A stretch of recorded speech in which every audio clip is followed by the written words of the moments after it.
अरबों का एक मशहूर बुत जो सफ़ा और मरवा की पहाड़ियों पर पूजा जाता था। ये वो बुत थे जिसे इंसानों ने अपने हाथों से नहीं तराशा था, बल्कि ये जीते जागते हकीकी इंसान थे। इन्होंने खाना काबा के अंदर ऐसा क्या जुर्म किया था जिसकी वजह से अल्लाह ताला ने उन पर ऐसा खौफनाक अजाब नाजिल किया जो आने वाले नस्ल के लिए इबरत का निशान बन गया।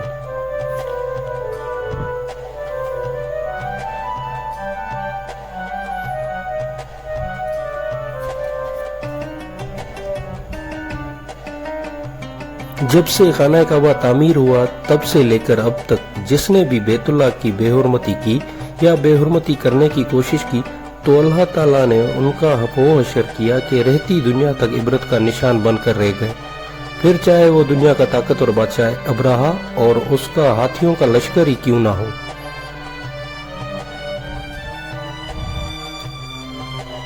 इसके अलावा तारीख में कई ऐसे वाक़यात मिलते हैं कि जिन्होंने काबा शरीफ की बेहुरमती और उनको अल्लाह ने दर्दनाक अजाब देकर तबाह कर दिया। इसकी एक मिसाल इसाव व नायला है।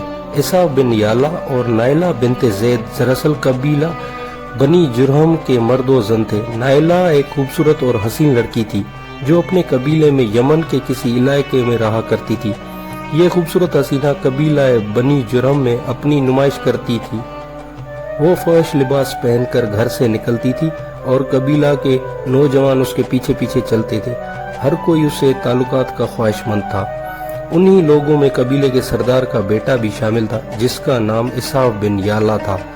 इसाफ और नायला आपस में मोहब्बत कर बैठे और ये मोहब्बत जल्द ही खबासत में बदल गई। उन्होंने आपस में नाजायज ताल्लुकात कायम कर लिए और जब कभी मौका मिलता दोनों जिना में मजबूर हो जाते। इस तरह यह सिलसिला यूं ही चलता रहा। जब उनके घर वालों को इसका इल्म हुआ तो वो इनके खिलाफ हो गए, जिसकी वजह से उनके मिलने पर पाबंदी लगा दी गई।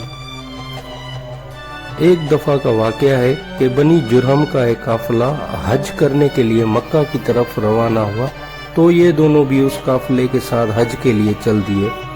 काफिला मक्का पहुंचा और ये हज के अयाम थे। उन्हीं दिनों का वाकया है कि अपने एक रोज काबा में लोगों की तादाद बहुत ही कम थी और आसपास कोई भी मौजूद न था, लिहाजा शैतान ने उनके दिलों में वसवसा डालना शुरू कर दिया और वो दोनों खाना काबा में दाखिल हो गए और इस तनाई के आलम में वो जिना करने लगे। उनकी इस खबासत की वजह से जमीन व आसमान कांप उठा, समुद्र की मौजें जोश मारने लगी और अल्लाह की तरफ से अजाब नाजिल हो गया। हुआ यूं कि जब वो खाना काबा के अंदर बदफेली कर रहे थे तो उसी वक्त उनकी रूहें कब्ज कर ली गई और उनके गोश्त पोश्त के जिस्म पत्थर के बनते चले गए। यह लम्हा इंतहाई खौफनाक और अजीब व गरीब था। दो जिंदा इंसान अजाब इलाही के साथ अब पत्थर के बन चुके थे। कुछ देर बाद जब बनी जुरहम के लोगों काबा के करीब आए तो देखा कि बैतुल्लाह के दरवाजे पर वो दोनों बदबख्त बुरहाना हालत में पत्थर बने खड़े थे। वो ये समझ गए कि ये खबीस अल्लाह के घर में किस जुर्म का इर्तिकाब कर रहे थे। लोगों ने दोनों के मुजस्मों को उठाया और बाहर लाकर उन्हें जमीन में गाड़ कर खड़ा कर दिया ताकि ये लोगों के लिए इबरत का निशान बना रहे। कुछ दिन गुजरने के बाद मक्का के लोगों ने इसाफ के बुत को उठाकर कोहे सफा के मकाम पर रख दिया और नायला के बुत को उठाकर कोहे मरवा के मकाम पर रख दिया। सफा और मरवा दरअसल दो पहाड़ी ही है जो हरम काबा के बिल्कुल ही करीब ही है। उन्हीं दो पहाड़ियों पर चढ़कर और चक्कर लगाकर बीबी हाजरा ने पानी की तलाश की थी। जब हजरत इस्माइल अलैहिस्सलाम शेरख्वार बच्चे थे और प्यास की शिद्दत से बेकरार हो गए थे, इसीलिए ये ज़माना कदीम से ये दोनों पहाड़ियाँ बहुत ही मुकद्दस मानी जाती हैं और हाजी उन पर चढ़कर बड़े जज्बा और अकीदत के साथ तवाफ किया करते हैं। जब इसाफ और नायला के बुत को सफ़ा और मरवा पर रखा गया तो उनकी सज़ा ये तजवीज़ की गई कि जो शख्स भी सफ़ा और मरवा पर जाए तो वो उन दोनों बुतों को एक एक जूता मारे। एक दो नस्लों तक तो ये अमल जारी रहा। फिर लोगों ने जूतों के बजाय थप्पड़ मारना शुरू कर दिए और कुछ नस्लों के बाद लोग उन्हें सिर्फ हाथ लगाया करते थे। इसी तरह लोगों ने उनसे इबरत हासिल करना कम और उनकी ताज़ीम ज़्यादा करने लगे। یہاں تک کہ ایک وقت ایسا آیا کہ عربوں نے جاہلیت کے بنا پر ان کو محبت کی علامت قرار دینا شروع کر دیا اور قبیلوں میں ان کے عشق کی داستان کو فخر سے بیان کیا جانے لگا۔ آہستہ آہستہ یہ محبت کی دیوی اور دیوتا قرار پائے۔ 5ویں صدی تک اساف اور نائلہ کے اس بت کو عربوں کے بڑے بتوں میں شمار کیا جاتا تھا، جن کے آگے لوگ سجدہ کرنے لگتے تھے اور قربانی بھی چڑھاتے تھے۔ حضرت زید بن حارث رضی اللہ تعالیٰ عنہ بیان کرتے ہیں کہ زمانہ جاہلیت میں جب مشرکین مکہ بیت اللہ کا طواف کرتے تھے تو اساف اور نائلہ کے اس بت کو چھوتے تھے۔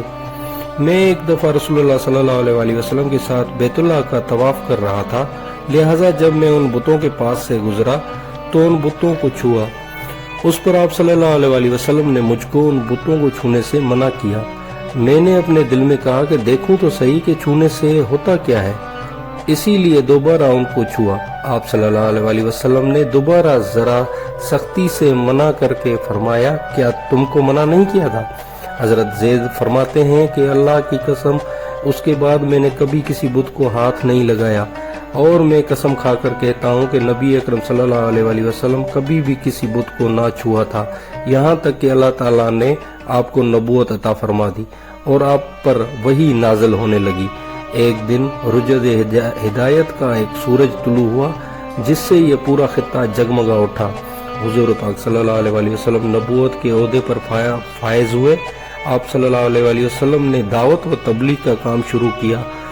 10 ہجری میں جب اللہ نے عرب میں دین اسلام کو غالب کیا اور حضور اکرم صلی اللہ علیہ وسلم نے مکہ فتح کیا تو آپ فتح کے بعد حرم شریف میں داخل ہوئے اور آپ نے اپنے بھائی حضرت علی کے ساتھ مل کر تمام چھوٹے بڑے بتوں کو توڑ ڈالا۔ آپ بت توڑتے جاتے اور یہ فرماتے جاتے کہ حق آ گیا اور باطل مٹ گیا، بے شک باطل نے مٹ جانا تھا، یہاں تک کہ خانہ کعبہ کے تمام بتوں سے پاک ہو گیا۔ پھر آپ صفا اور مروہ پر تشریف لے گئے اور اساف اور نائلہ کے اس بت کو اپنے مقدس ہاتھوں سے توڑ ڈالا۔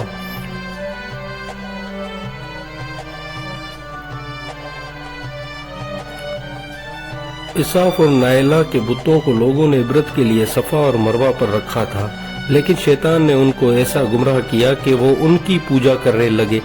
صرف یہی نہیں بلکہ زنا جیسے بدترین جرم جیسے کعبہ شریف کے اندر کیا گیا تھا، لوگ ان کو فخر کے طور پر بیان کرنے لگے۔ ہونا تو یہی چاہیے تھا کہ ان کی بدفعلی پر لعنت کی جاتی، لیکن عربوں نے ان کو داستان عشق بنا دیا اور اساف اور نائلہ کو رول ماڈل کے طور پر پیش کرنے لگے۔ بالکل اسی طرح آج کے اس فتنے بھرے دور میں یہی کچھ حالات نظر آتے ہیں، جہاں اگر کوئی شخص کسی کا سنگین جرم کرے تو لوگ اسے ہیرو کی طرح بطور نمونہ پیش کرتے ہیں۔